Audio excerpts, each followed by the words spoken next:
think it's important to bring up what COVID might do to our budget next year. Right now, we're experiencing about 50% reduction in flights. A week ago, when I turned in this budget, now we're probably looking at a 60% reduction in flights.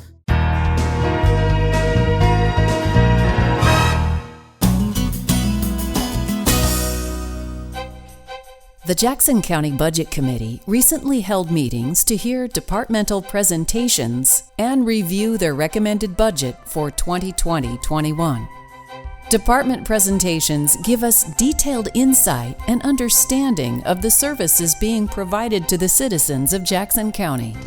What a fantastic year we had in 2019. We broke the 1 million passenger mark, almost 1.1 million passengers. That was a 7.61% increase from 2018, and we averaged about 48 flights a day, which is absolutely incredible for a community our size. In summary, our total budget's a little over $62 million. We're projecting a little over $13.5 million in revenue, $12 million in expenses, which brings our total revenues over expenses to about $1.5 million. And again, we budget pretty conservatively. I think it's important to bring up what COVID might do to our budget next year. Right now, we're experiencing that 50%, it was about 50% reduction in flights a week ago when I turned in this budget. Now we're probably looking at a 60% reduction in flights. We're losing about $750,000 a month is what we're estimating. That gives us a potential loss of over $2 million, just over $2 million by the end of this fiscal year, we're projecting. What does the 2020 CARES Act do for us? All commercial air service airports will receive funds based on the number of passengers that boarded the aircraft there in 2018. Also, the amount of debt an airport has and the amount of money airport has in reserves. If you look towards the bottom where it says MFR funds estimate, we're expecting to receive a little over $2 million from just our 2018 enplanements numbers.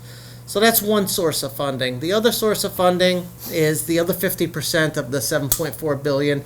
That'll be available for debt service as it's related to our reserves. I've spent a lot of time thus far as a sheriff working on a new jail facility. As I've identified that as probably one of the most key components to the criminal justice system, or the lack of efficiency within our criminal justice system. We've made a lot of improvements in our current facility and as a criminal justice system, but the jail is still a key piece, and unfortunately we're experiencing this pandemic, and that's kind of put the halt on doing any meaningful campaigning for this project. But I think over the last 3 years we've gotten the word out, and we'll just see what the voters have to say in May. The sheriff talked a little bit about the Chronic Failure to Appear program, which is a great collaboration between my office, the Sheriff's Department, the court, and Community Justice. So in 2018 is when we started that program, and we started in February. We had 80 people that were arrested out of the people that were identified by the court.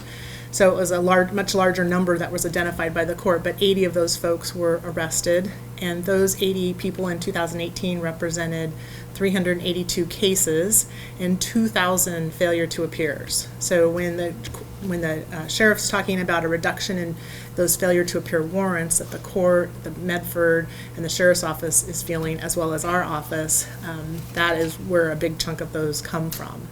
And in 2019, we had 106 defendants arrested under this program.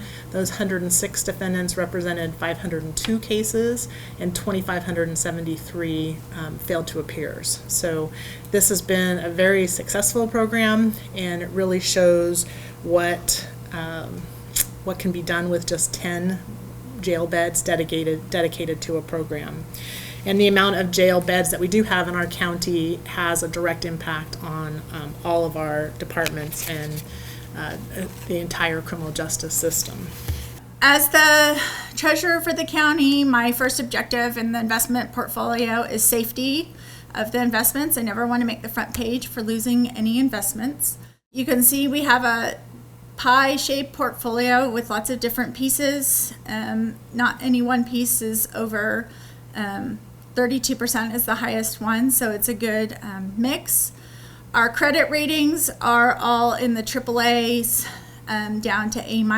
The no rating is the LGI P, the pool that's held at the state treasurer, as well as CDs at banks. The CDs at the banks are fully collateralized by ORS standards at the state treasurer's office.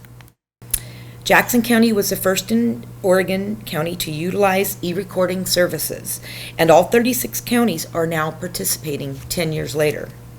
During COVID-19 pandemic, our e-recording has hugely increased our ability to record documents remotely and keeping with physical distancing.